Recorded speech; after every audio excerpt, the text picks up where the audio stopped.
So lately I've been more into simple and clear recipes, and today I'm sharing a recipe I used to make a lot when I first became vegan. Let's start with soaking the beef slices, which are simply dried soy slices that I soak in water for at least 2 hours.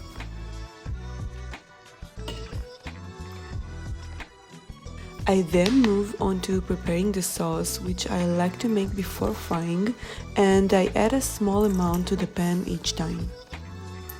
The full recipe is written below the video, so you won't miss any ingredients.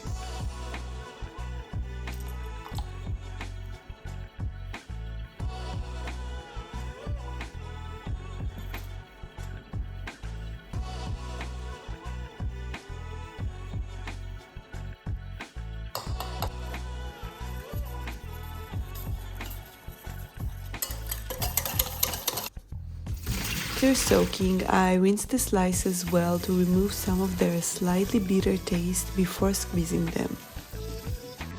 For squeezing, I use a cheesecloth. I transfer half the amount of the slices and squeeze until no more liquid comes out.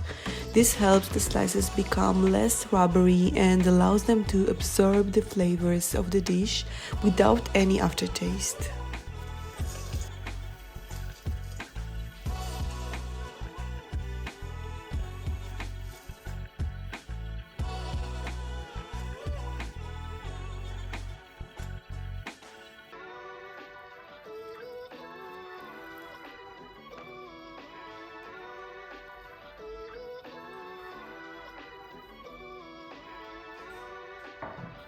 In addition to the slices, I use some vegetables that I like to include, which I cut into thin strips, except for the mushrooms that I prefer to leave a bit thicker.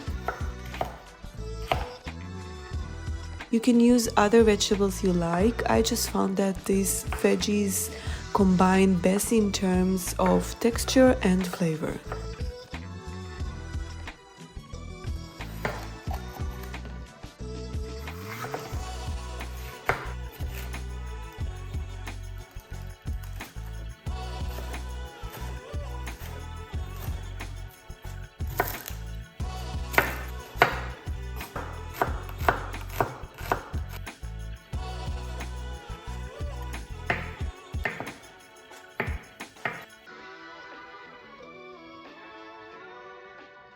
Before frying the vegetables, I fry the slices in a little sesame oil over medium-high heat to get them slightly crispy on the outside. This is the best way to make sure they're ready and flavored correctly.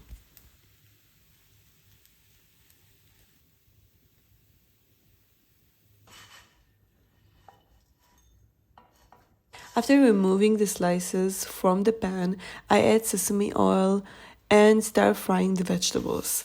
As always, I start with the onions, and when they soften, I add the mushrooms.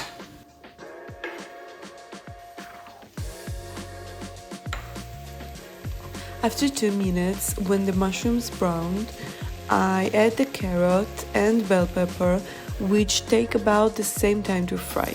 At this point, I turn the heat up to high. Now I begin to gradually add the sauce, 1 spoonful at a time, allowing the vegetables to fry and steam. When I see the carrot has softened and become more flexible, I add the zucchini, fry for a bit, and then add the slices and more sauce. Every minute or 2, I add more sauce until it's all used up.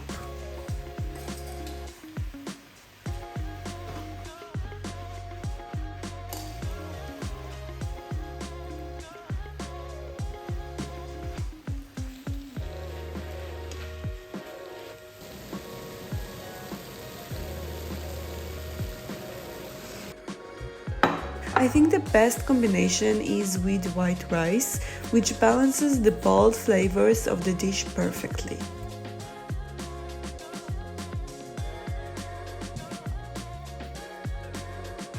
I sprinkle some chives and green onions, add a bit of sesame seeds, and it's ready. Now you have a dish for lunch, a meal with friends or family, or even for a few days since it keeps great in the fridge. I hope you liked it, and if you did, let me know in the comments. See you in the next video.